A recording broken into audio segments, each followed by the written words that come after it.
থাকবে তবে কলবের বাহিরে, কলবে থাকবে শুধু আল্লাহর ভয়। যদি আল্লাহর ভয় আপনার জীবন থেকে চলে যায়, আপনি অমানুষ হয়ে যাবেন। দুনিয়ার লোভ আপনাকে পাগল বানায় ছাড়বে। এই যে গত 15 বছর যারা ক্ষমতায় ছিল, এই ক্ষমতা 15 বছর 3 বার, তারপরেও হয় না, আরো লাগবে ভিশন 2041 41 পর্যন্ত, তারপর হয়তো 61 ঘোষণা দিত। আরো থাকা লাগবে, আরো চাই, আরো চাই। ক্ষমতার বলয়টাকে এতটাই পাকাপোক্ত করা লাগবে যেন অন্য কেউ নাই থাকে, সবাইকে নিচ্ছিন্ন করে দাও। মুখে বলে গণতান্ত্রিক দেশ, অথচ কাউকে কথা বলার অধিকার দেয়া হয় নাই, কণ্ঠ চেপে ধরেছিল। বলে বহুদলীয় গণতন্ত্রে আমরা বিশ্বাসী, অথচ নিজের ক্ষমতার বলয়কে সত্য করার জন্য অন্য অন্য রাজনৈতিক দলগুলোকে মেটাকার চালিয়েছিল। আরো লাগবে, আরো লাগবে। এই যে মানুষ আরো চাই, আরো চাই, এরকম করতে থাকে, আল্লাহ বলে এটা তোমাদেরকে ধ্বংস করে দেবে,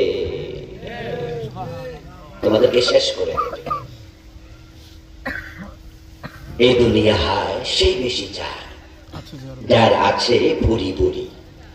রাজার হস্ত করল সব কাঙ্গালের ধন চুরি।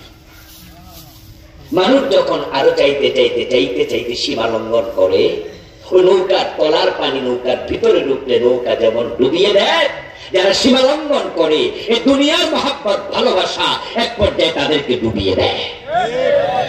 যেমন আওয়ামী লীগকে ডুবাই দিচ্ছে। তারা যদি মনে করে তারা এখনো ডুবে নাই, তাহলে ত্যাগ করে। কারণ যে দলটার নেতৃত্বে দেশটা স্বাধীন হলো, যে লিডারের ডাকে দেশের মানুষ মুক্তিযুদ্ধে ঝাঁপিয়ে পড়ল, আজকে সেই দলের নাম নেয়ার মতো সাহস কারো নাই সারাটা বাংলা।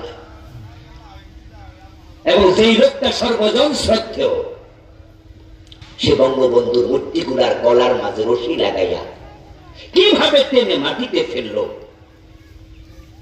বঙ্গবন্ধুকে তো আমরাও সম্মান করি, তার এই অপমান তো আমরাও পছন্দ করি না, কিন্তু তারা যখন অন্যকে মেটাকার করতে চেয়েছে, তাদের এই আধিক্যতা তাদেরকে ডুবিয়ে দিয়েছে। উনার মূর্তির মাথায় উঠে কেউ ওনাকে বসরা পর্যন্ত করেছে। এরপরও কি ডুবেননি? যদি বলে ডুবে নাই, সে তো বেকুব। নৌকার তলার পানি নৌকার তলায় থাকলে লাভ, এটা ভিতরে ঢুকতে দিও না। দুনিয়া থাকুক আমাদের সাথে জড়িয়ে, কিন্তু সেটা কলবে জায়গা দিও না, সেটাকে জীবনের লক্ষ্য বানাইও না। যে মানুষগুলো দুনিয়াকে জীবনের লক্ষ্য বানিয়েছে, কোন না কোন এক পর্যায়ে আল্লাহ তাদেরকে ডুবে ছেড়ে দেয়।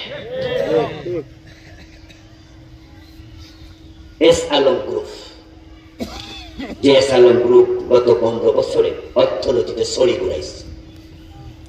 বাংলাদেশের অনেকগুলা ব্যাংক তাদের একা নিয়ন্ত্রণে তারা নিয়ে নিয়েছে।